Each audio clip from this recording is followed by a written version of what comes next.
How to find a new therapist, cold emailing from Psychology Today. So basically, here's a script for what to say in your email. It's about 3 paragraphs long and gets across all the basic information that you need. To start off the email, you're going to do the very basics. Stuff that if you're not compatible on these things, then there's no point in the potential clinician even reading the rest of the stuff. So the first paragraph is going to be name, age, pronouns, and then insurance/cost and your availability. And those are the things where if you're not compatible with a clinician, then that's like a hard no immediately. And so those are the things you need to have at the beginning. You should also include if you're looking for a long-term therapist or short-term, and if you're looking to do virtual or in-person sessions.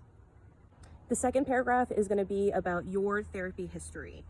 Specifically, is this your first time going into therapy? How long have you been in therapy? What is the type of work that you're looking for? You're looking for DBT, ACT, parts work, etc.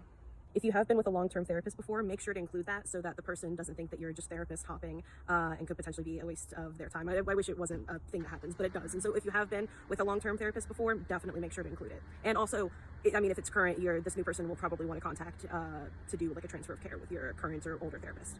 You should also include what your mental health looks like at the moment. Are you stable? Are you on medication? Are you changing medication? Stuff like that. And then also include some of the relevant diagnoses that you want to share that will be relevant to the type of work that you're going to do. And then this last paragraph is going to be your personal requirements for what you need in a therapist.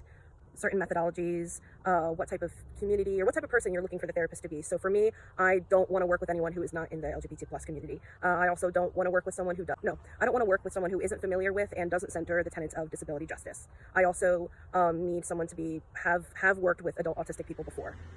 And if I'm talking to someone that I presume to be cis, I am going to mention something about that. I generally prefer to work with trans people, but within therapist shopping, I am not going to be that picky. Unfortunately, I wish there was just a million wonderful, lovely trans people, and I'm sure there are. This is a difficult process, and they're hard to find.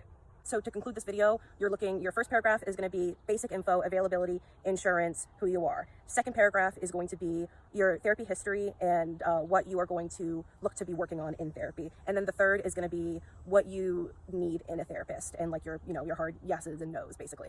Anyway, I hope that is helpful because it certainly was very helpful for me, hence why I am sharing it now. And yeah, let me know if y'all want more specific advice or want to be updated on this journey that I'm going to be going on, which I've been on a million times before. But this is the first time I've had support, so yay. Bye, y'all.